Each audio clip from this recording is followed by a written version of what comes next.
आज आपण झटपट होणारी आलू फ्रँकी करणार आहोत। त्यासाठी मी इथे मोठ्या आकाराचा कांदा उभा असा कट करून घेतलेला आहे। थोडासा कोबी घेतलेला आहे, तो सुद्धा मी बारीक असा कापून घेतला आहे। शिमला मिर्च शिमला मिर्च घेतली आहे मोठ्या आकाराची, ती सुद्धा उभी अशी कापून घेतलेली आहे। जेवढा आपण कोबी आणि शिमला मिर्च घेतली आहे त्याच्या खूप कमी असा गाजर घ्यायचा आहे, गाजर जास्त घ्यायचा नाही। त्याचे सुद्धा उभे असे बारीक तुकडे केलेले आहे आणि 7-8 लसणाच्या पाकळ्या त्या सुद्धा मी अशा बारीक कट करून घेतलेल्या आहे सुरीच्या साहाय्याने। जेवढा आपण लसूण घेतलेला आहे त्याच्या निम्मा असा आपल्याला अद्रकचा तुकडा घ्यायचा आहे, तो सुद्धा बारीक असा कापून घ्यायचा आहे। इथे मी 1 वाटी कोथिंबीर घेतलेली, ती सुद्धा बारीक अशी कापून घेतलेली आहे। हे बॉईल केलेले 4 बटाटे आहेत, तर तुम्ही बटाटे 4, 5, 6 तुम्हाला जेवढं स्टफिंग जास्त हवंय तेवढे घेऊ शकता। तर हे मी कुकरला 4 बटाटे लावून व्यवस्थित असे उकळून घेतलेले आहेत आणि त्याचा कुस्कारा केलेला आहे हाताने। इथे मी फ्रँकी करण्यासाठी या पद्धतीने एक अर्धा तास पीठ मळून ठेवलेलं। ह्याच्यामध्ये 1 वाटी मैदा आणि 1 वाटी गव्हाचं पीठ या पद्धतीने पीठ मी मळून ठेवलेलं। जसं चपातीचं पीठ मळतो त्या पद्धतीनेच मळायचं आहे। हे आता मी अर्धा तास ठेवलेलं, तुमच्याकडे जर वेळ नसेल तर तुम्ही 10 मिनिटं अगोदर मळून या पद्धतीने ठेवलं तरीही चालेल। आता इथे मी फ्रँकीसाठी एक सॉस तयार करून घेतलेला। एका वाटीमध्ये थोडासा टोमॅटो सॉस, मेयोनीज आणि तंदुरी मेयोनीज या पद्धतीने पूर्ण मिक्स करून घेतलेला आहे। त्याची एक पेस्ट तयार केली आणि पिशवीमध्ये भरलेला आहे। 3 प्रकारचे सॉस मी एकत्र केलेले आहेत, जेणेकरून आपल्याला ते गार्निशिंगसाठी सोपं पडेल। आता फ्रँकीसाठी जो आपण डो तयार करून घेतलेला, जे आपण पीठ मळून ठेवलेलं, ते इथे मी घेत आहे। आपण छोट्या छोट्या फ्रँकी अशा करायच्या आहेत, म्हणजेच शीट तयार करायचे आहेत फ्रँकीसाठी। तर इथे जो गोळा होता तो हातावर मी या पद्धतीने मळून घेतलेला आहे, म्हणजे जर ड्राय झालेला असेल तर तो एकसारखा होईल। इथे छोट्या छोट्या मी फ्रँकी करून घेते, तुम्हाला कितपत त्या करायच्या आहे त्या पद्धतीने घ्या। इथे मीडियम आकाराचा एक मी गोळा घेतलेला आहे आणि तो या पद्धतीने मैद्यामध्ये घोळवायचा आहे। जास्त मैदा लावायचा आहे, म्हणजे जी आपण शीट लाटणार आहोत ती चिकटणार नाही आणि ती पटापट लाटली जाईल। पण जी शीट लाटतोय त्याला वरतून पीठ लावण्यासाठी मैदाच घ्यायचा आहे, गव्हाचं पीठ वापरायचं नाही। जर तुम्ही मळलेलं पीठ हे पूर्णपणे गव्हाचं असेल तर तुम्ही गव्हाचं पीठ लावून या पद्धतीने पारी लाटू शकता, पण अर्ध गव्हाचं पीठ आणि अर्धा मैदा या पद्धतीने घेतला असेल तर शीटला लावण्यासाठी तुम्ही मैदाच वापरा। फ्रँकीसाठी जी आपण शीट तयार करणार आहोत ती एकदम पातळ करायची आहे, जरा सुद्धा जाड ठेवायची नाही। लाटताना जर तुमची शीट चिटकत असेल तर थोडं पीठ लावून मैदा लावून तुम्ही लाटा, पण अजिबात ती जाड ठेवू नका, पातळच लाटायची आहे। बघा एक शीट माझी तयार झालेली आहे या पद्धतीने।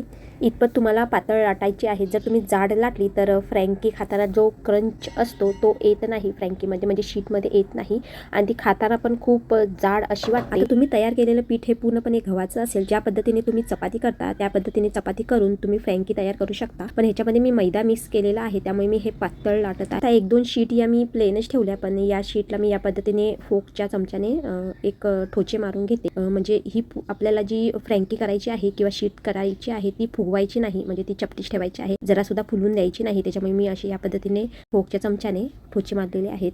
चला तर मग बाकीच्या शीट सुद्धा मी या पद्धतीने तयार करून घेते। इथे मी 4 शीट्स या तयार करून घेतलेल्या आहेत। एक पॅन घ्यायचा आहे आपल्याला आणि तो मीडियम गॅसवर तापून घ्यायचा आहे आणि ज्या शीट आपण तयार करून घेतलेल्या त्या या पद्धतीने भाजून घ्यायच्या आहेत। भाजून म्हणजे शेकून घ्यायच्या आहेत। ह्याला तेल बटर काहीही लावायचं नाही, गरम तव्यावर फक्त या पद्धतीने चमच्याने आपल्याला तयार करून घ्यायच्या आहे। शीट अर्धवट कच्च्या ठेवायच्या आहेत, पूर्णपणे भाजून घ्यायच्या नाहीत। तर या पद्धतीने बघा मी सगळ्या शीट या शेकून घेते। चमच्याने शीट दाबायची आहे, म्हणजे ती अजिबात फुलणार नाही। आता इथे मी नॉनस्टिकचा तवा घेतलेला आहे, त्याच्यामुळे शीट ही अजिबात चिटकत नाही। तुम्ही जर साध्या तव्यावर करत असाल तर थोडंसं एकदम तेल टाकून तुम्हाला शेकून घ्यायची आहे जी शीट आपण तयार करतोय ती। तर या पद्धतीने सगळ्या शीट या झालेल्या आहेत, एकूण 4 मी शीट केलेल्या आहेत। बघा या पद्धतीने आपल्याला अर्धवट कच्च्या अशा भाजून घ्यायच्या आहेत आणि या ज्या शीट आहेत त्या हवा बंद डब्यामध्ये ठेवायच्या आहेत, त्यांना अजिबात हवा लागून द्यायची नाही, नाहीतर त्या कडक होतील। नाहीतर तुम्ही एका डब्यामध्ये प्लेटमध्ये झाकून ठेवा। आता शीट तयार झालेल्या आहेत, आपण फ्रँकीसाठी स्टफिंग तयार करून घेऊया। तर इथे मी एक पॅन घेतलेला आहे, त्याच्यामध्ये 2 पळ्या तेल टाकून थोडीशी मोहरी आणि थोडंसं जिरं टाकलेलं आहे। 1 पाव चमचा जिरं आणि मोहरी असेल तर इथे सुरुवातीला जो बटाटा दाखवलेला मी बॉईल केलेला तो इथे टाकायचा आहे। तेल व्यवस्थित तापल्यानंतर आपल्याला जिरं आणि मोहरीची फोडणी द्यायची आहे। बटाटा आपल्याला व्यवस्थित कुस्करून घ्यायचा आहे आणि तो तेलामध्ये या पद्धतीने परतूया। इथे आपण आलूचं स्टफिंग तयार करून घेतोय फ्रँकीसाठी। इथे मी फक्त आलूचं स्टफिंग वापरणार नाही, काही भाज्या पण वापरणार आहे, त्याच्यामुळे मी आलू हा कमी घेतलेला आहे। तर इथे थोडीशी अशी हळद टाकून घेते मी, अर्धा चमचापेक्षाही कमी, म्हणजे पाव चमचा हळद टाकली आहे। अर्धा चमचा मीठ, इथे तुम्ही तुमच्या चवीनुसार मीठ कमी जास्तही करू शकता।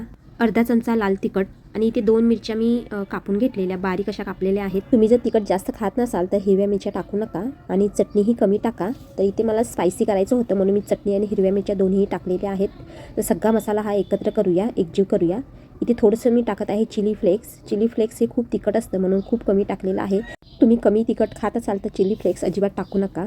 इथे मला फ्रँकी स्पायसी हवी होती त्याच्यामुळे मी इथे थोडंसं तिखट वाढवलेलं आहे. आणि जी आपण कोथिंबीर चिरलेली 1 वाटी ती या स्टफिंगमध्ये टाकायची आहे, बटाट्याच्या स्टफिंगमध्ये. पुन्हा सगळे एकजीव करून घेऊया. आता इथे आलू स्टफिंग तयार झालेला आहे. गॅस मी बंद करते आणि गॅस बंद केल्यानंतर आपल्याला टाकायचा आहे पाव चमचा चाट मसाला. आता हा ऑप्शनल आहे, तुम्हाला टाकायचा नसेल तर नका टाकू.